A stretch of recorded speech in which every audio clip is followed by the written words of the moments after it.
वक्त है, इसलिए गुल्ली और बुल्ली न्यू ईयर स्टार्ट होने से पहले उनका घर सजा रहे हैं और उन दोनों ने एक बहुत बड़ा सा केक भी मंगवाया है।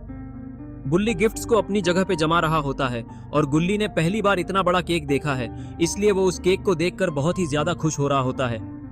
तभी बुल्ली गुल्ली से बोलता है कि गुल्ली, न्यू ईयर स्टार्ट होने में अब सिर्फ थोड़ा ही समय बचा है और अब तक ये पॉटी बॉय शॉन आया क्यों नहीं? लगता है हमको उसके बिना ही न्यू ईयर बनाना पड़ेगा, इसलिए तुम उसको जल्दी से फोन करके पूछो कि वो अब तक आया क्यों नहीं। ये सुनकर गुल्ली कहता है कि बुल्ली, मैंने पॉटी बॉय शॉन को पहले ही कॉल कर दिया था, उसने बोला था वो पॉटी करके घर से निकल ही रहा है। लगता है उसका क्रिसमस का खाना अब तक पचा नहीं है, इसलिए उसे इतना टाइम लग रहा है और अच्छा ही है अगर वो थोड़ा लेट आए तो, वरना वो सारा केक अकेला ही खा जाएगा और हमको कुछ भी नहीं मिलेगा और फिर हम लोग को खाली पेट सोना पड़ेगा, क्योंकि हमने इतना बड़ा केक मंगवा तो लिया है जिसके कारण हमारे सारे पैसे खत्म हो गए और हम और कुछ खाने के लिए नहीं खरीद पाए। तभी बुल्ली बोलता है, हाँ गुल्ली, तुम सही बोल रहे हो, वो शॉन हमेशा हमारे घर का खाना खा जाता है, फिर हमको कुछ खाने को नहीं मिलता जिसके कारण हमको खाली पेट सोना पड़ता है और वो जब भी हमारे घर आता है कुछ न कुछ गड़बड़ कर ही देता है जिसके कारण हमारा बहुत नुकसान हो जाता है। ये दोनों बात कर ही रहे होते हैं कि तभी शॉन अपने स्कूटर से इनके घर के पास आ जाता है और वो सोच रहा होता है कि वो न्यू ईयर का सारा केक अकेले ही खा जाएगा और वो ये सोचकर बहुत खुश हो रहा होता है। और वो जैसे ही गुल्ली बुल्ली के घर पहुंचता है, गहरी सोच में होने के कारण वो अपना स्कूटर ले जाके सीधा केक में ठोक देता है जिसके कारण वो स्कूटर से नीचे गिर जाता है। शॉन चोट लगने के कारण बेहोश हो जाता है और केक सीधा गुल्ली के सर पे जाके गिरता है और इधर गुल्ली अपने सर से केक निकालने की कोशिश करने लगता है,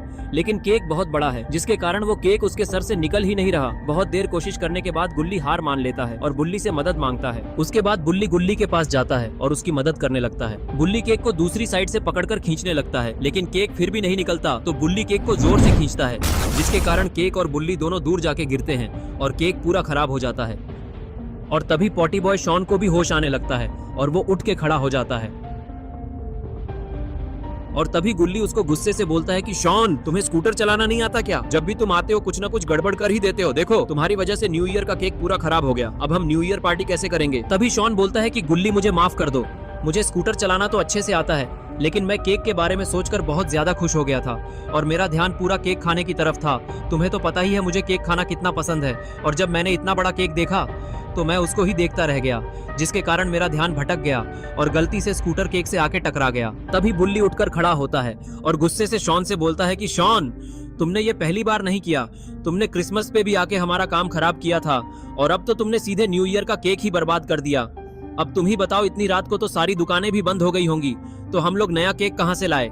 और हमने हमारे सारे पैसे वो वाले केक को खरीदने में लगा दिए, इसलिए अब हमारे पास नया केक खरीदने के पैसे भी नहीं है। तभी शॉन बोलता है कि गुल्ली बुल्ली, तुम गुस्सा मत करो, मेरे पास एक आइडिया है। रॉड की फैक्ट्री में आइसक्रीम के साथ साथ केक भी बनता है, तो हम लोग रॉड को कॉल करके बोलते हैं, वो हमारे लिए नया केक लाके दे देगा और वो हमारे साथ न्यू ईयर की पार्टी भी कर लेगा और पार्टी करने के बाद हम लोग उसको केक के पैसे देने से मना कर देंगे। तो गुल्ली, अब इंतजार किस चीज का कर रहे हो? जल्दी से रॉड को कॉल लगाओ।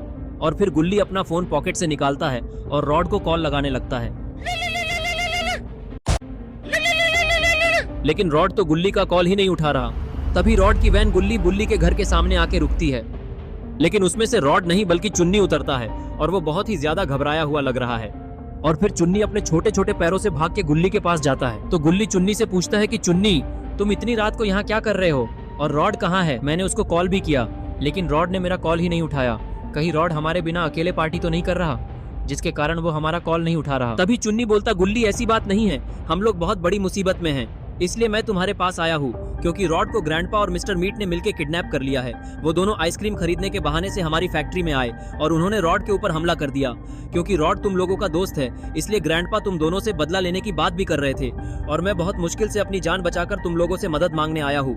वो लोग रॉड को उठाकर मिस्टर मीट के अड्डे पे गए हैं, तो तुम लोग जल्दी से चल के मेरी मदद करो ताकि रॉड को उनसे बचा सकूं। तभी बुल्ली बोलता है, ग्रैंडपा, उनको तो हम लोगों ने क्रिसमस वाले दिन ही मजा चखाया था। वो नकली सैंटा बन के बच्चों को किडनैप करने की प्लानिंग कर रहे थे। वो तो हम लोगों ने उसको पहचान लिया, वरना वो शहर के सारे बच्चों को किडनैप करके मार डालता और बाबा ने तो उसको अच्छा सबक सिखाया था, फिर भी वो इतने जल्दी भूल गया और फिर से हम लोगों से पंगा लेने की कोशिश कर रहा। इस बार हम लोग उसको छोड़ेंगे नहीं। तभी शॉन डर जाता है और वो गुल्ली बुल्ली से बोलता है कि गुल्ली बुल्ली, तुम दोनों चुन्नी को लेकर मिस्टर मीट के अड्डे पर जाओ और मैं तुम लोगों की जीप लेकर बाबा को बुलाने जाता हूँ, क्योंकि अगर हम सभी लोग वहाँ गए और किसी मुसीबत में फंस गए तो बाबा को कौन बताएगा। और शॉन की बात सुनकर गुल्ली बुल्ली और चुन्नी मिस्टर मीट के अड्डे की तरफ निकल जाते हैं। इसके बाद शॉन गुल्ली बुल्ली की जीप लेकर बाबा को बुलाने चला जाता है। थोड़ी ही देर बाद गुल्ली बुल्ली और चुन्नी मिस्टर मीट के अड्डे के पास पहुंच जाते हैं और वो लोग मिस्टर मीट की कार के पीछे से छुप के मिस्टर मीट के घर की तरफ देखने लगते हैं। तभी उनको मिस्टर मीट के घर के बाहर कोई बैठा दिखाई देता है। अरे ये क्या, ये तो ग्रैंडपा हैं और उन्होंने रॉड को मिस्टर मीट के मीट स्टॉल पे टांग कर रखा है। लेकिन आखिर ग्रैंडपा रॉड के साथ क्या करना चाहते हैं? गुल्ली ग्रैंडपा को देखते ही डर गया और कहने लगा, बुल्ली अब क्या होगा, हम रॉड को बचाएंगे कैसे?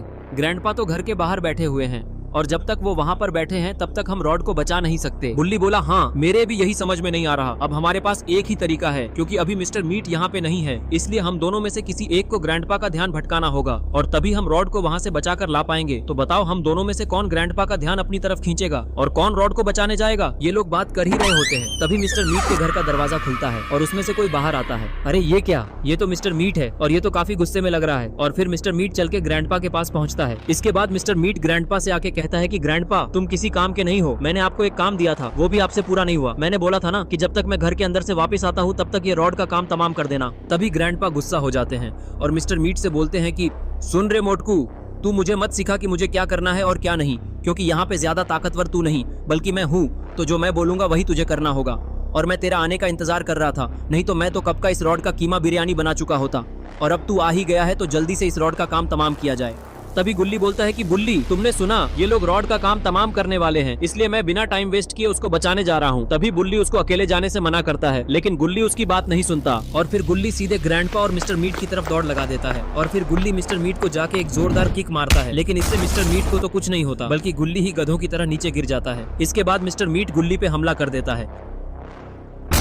गुल्ली को मुसीबत में देखकर बुल्ली भी ग्रैंडपा और मिस्टर मीट की तरफ दौड़ लगा देता है, लेकिन ग्रैंडपा उनके हथियार से बुल्ली पर भी हमला कर देते हैं, जिसके कारण बुल्ली भी बेहोश हो जाता है। और फिर ये लोग गुल्ली बुल्ली को भी उल्टा टांग देते हैं। तभी गुल्ली बोलता है कि ग्रैंडपा, आपको तो हमने अभी क्रिसमस वाले दिन ही सबक सिखाया था, लेकिन आपकी अकल अभी भी ठिकाने पे नहीं आई। तभी ग्रैंडपा बोलते हैं कि सुन रे गोभी के फूल, तू पहले ही उल्टा टंगा हुआ है और फिर भी तेरी बोलती बंद नहीं हो रही। अगर तू ज्यादा बोलेगा तो तेरी सारी चर्बी उतार दूंगा और फिर तेरा मीट बेचकर पैसे कमाऊंगा, लेकिन उसमें भी एक दिक्कत है कि तेरा सड़ा हुआ मीट कोई खरीदेगा भी नहीं, इसलिए तुझे मारकर बिरयानी बनाऊंगा और वो सारी बिरयानी अकेले ही खा जाऊंगा, जिससे तुम लोग मुझे दोबारा परेशान नहीं कर पाओगे और आज तुझे बचाने तेरा वो बाबा भी यहाँ नहीं आएगा। ग्रैंडपा के इतना बोलते ही वहाँ पर शॉन बाबा को लेकर आ जाता है और बाबा सीधा गाड़ी ले जाके मिस्टर मीट को ठोक देते हैं, जिससे मिस्टर मीट सीधा उसके मीट स्टॉल के ऊपर जाके गिरता है। और फिर बाबा गुस्से से ग्रैंडपा को देखने लगते हैं और फिर उछलकर गाड़ी के ऊपर आके खड़े हो जाते हैं और बिना टाइम वेस्ट किए ग्रैंडपा पे हमला कर देते हैं और फिर ग्रैंडपा पे मुक्कों की बारिश कर देते हैं। इतने मुक्के खाकर ग्रैंडपा का मुंह लाल हो जाता है और इधर मिस्टर मीट उठकर खड़ा हो जाता है। तभी बाबा ग्रैंडपा का काम तमाम कर देते हैं, लेकिन उनको पता नहीं है कि मिस्टर मीट उठ चुका है और वो जैसे ही पीछे मुड़ते हैं मिस्टर मीट बाबा पे हमला कर देता है, जिससे बाबा दूर जाके गिरते हैं और फिर बाबा उठकर खड़े होते हैं और फिर बाबा बहुत जोर से चिल्लाते हैं, जिसके साथ ही उनका एक्सट्रीम मोड ऑन हो जाता है और उनमें से बिजली भी निकलने लगती है। बाबा का इतना भयानक रूप देखकर मिस्टर मीट बहुत डर जाता है और वो पीछे हटने लगता है और तभी बाबा मिस्टर मीट पे बिजली गिरा देते हैं, जिससे मिस्टर मीट वहीं पे जलने लगता है और ग्रैंडपा मौके का फायदा उठाकर धीरे से उठते हैं और वहां से फरार हो जाते हैं। तो दोस्तों कैसी लगी आपको ये स्टोरी? अगर आपको ये स्टोरी पसंद आई है तो लाइक और सब्सक्राइब करें और आपको मेरी तरफ से हैप्पी न्यू ईयर।